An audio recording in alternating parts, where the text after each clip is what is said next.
100% St. Lucia.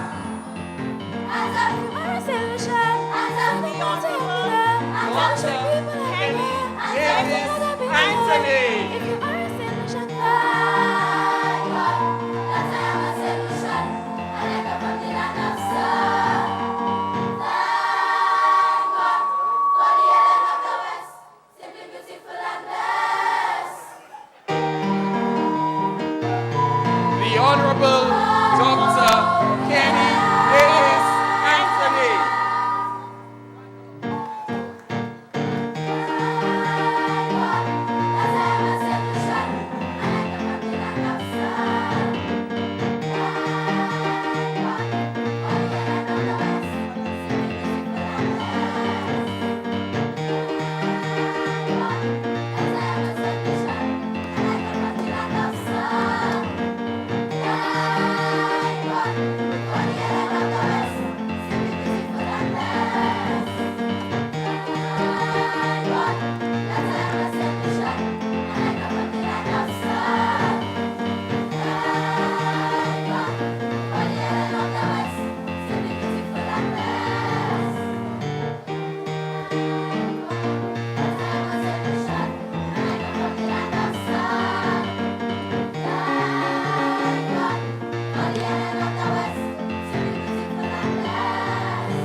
Your Excellency, the Impelled Louis, the Governor General, Mr. President of the Senate, Mr. Speaker of the House, Deputy Prime Minister Philip J. Pierre, ministerial colleagues, Excellencies of the Diplomatic Corps, and may I take a moment to thank all of you for joining the government and people of St. Lucia on their 37th anniversary of independence. We welcome you, and we hope that you have had a wonderful time with us here in St. Lucia. Ladies and gentlemen, today we celebrate that we are St. Lucians, 100% St. Lucians. We celebrate that we are independent and free. We are the independent St. Lucians. There was a time when our ancestors hid from the sound of cannon or from the volleys of invading armies. Today, we can freely celebrate as we wish, with bamboo bursting and fireworks echoing and illuminating cove and valley. Today, the independent St. Lucian is not forced to dance the cocoa pods or cut cane with the rhythm of songs in the field or cower from the whip of the slave master. Rather, we can shake and sway to our own drums. We can chant our own melodies of merriment. We can dance to kutumba, the polka, or the lacamet. We can run our own races on our own tracks. Today, the independent St. Lucian did not perceive her story merely through the histories of others. We are the makers of our own history. Today, she can make and express her own story in drama and dance, in poetry and prose, in musical note, in colorful paint, in film, fashion, and artifact.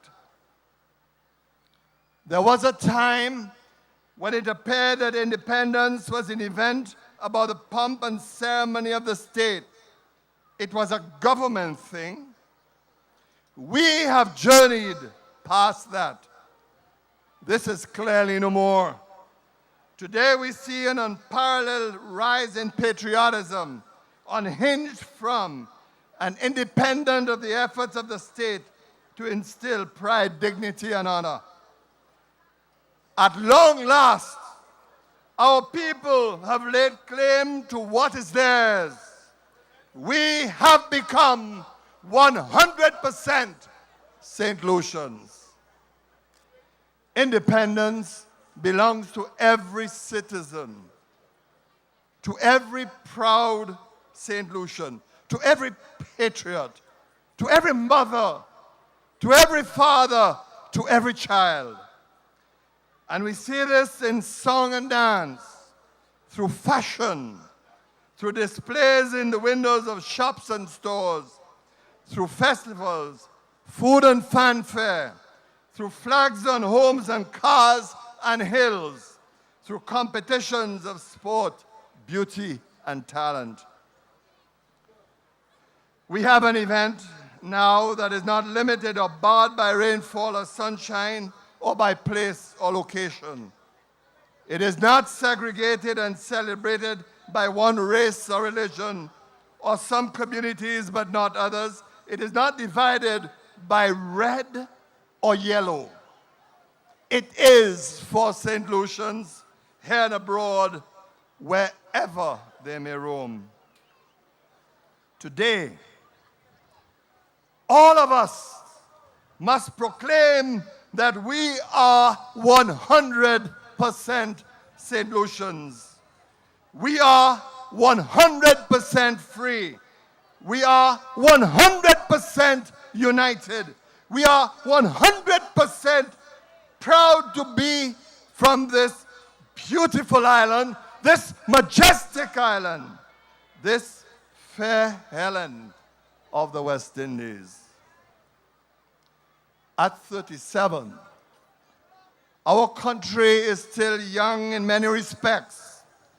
Consider for a moment if we selected a single index that summarizes the age distribution of our population. At independence, the median age of a St. Lucian was 18. Today, the median age of independence is 32. We can deduce two seemingly tangential realities. First, our population is on average older. Our birth rate has fallen. Our schools are operating below capacity, and the demands on our health care are now more acute as our population ages. It means that we must look closely at how we are going to finance these sectors, and especially how we're going to achieve universal health care. This government is committed to realizing a health care revolution that secures healthier, longer lives for the vast majority of our people. The second reality from this observation of median ages between then and now is that despite the aging population, the majority of our population was born in post-independence St. Lucia. Our youth have no recollection of their own of the St. Lucian flag being hoisted for the first time. They have no memory of the struggles leading up to independence. They may not comprehend the difficulties of life in St. Lucia of the 1950s, 60s, and 70s, and the struggles of their parents, grandparents, and great-grandparents. The soul of any country, the pride of a people, has for itself, is formed and molded, buttressed and affixed upon what is created and achieved and passed down from one generation to the next. We are inheritors charged by our history to bequeath to the next generation. It is passed down through stories. And these stories and beliefs are sometimes anchored in fact, but are more often than not passed down informally through the oral discourse of myth, of lore, of tales, and legends. Our story is essential to who we are. Whether we see ourselves as lions or as sheep, whether we imagine ourselves as giants or as hobbits, whether we liken ourselves to heroes or we lower our gaze like cowards. We must define our story. We must own our story. We must tell our story. And we must believe in our story. We must say who we are. It is our story that shapes our society, our economy, and our culture. And we are now free to do just that now. We must feign no more from speaking our own language, from writing our own history, from acting our own plays. When we sing our national anthem in both of our languages, in Creole and in English, then we announce that we are not ashamed of our history. We simply lay claim to our image and to our identity.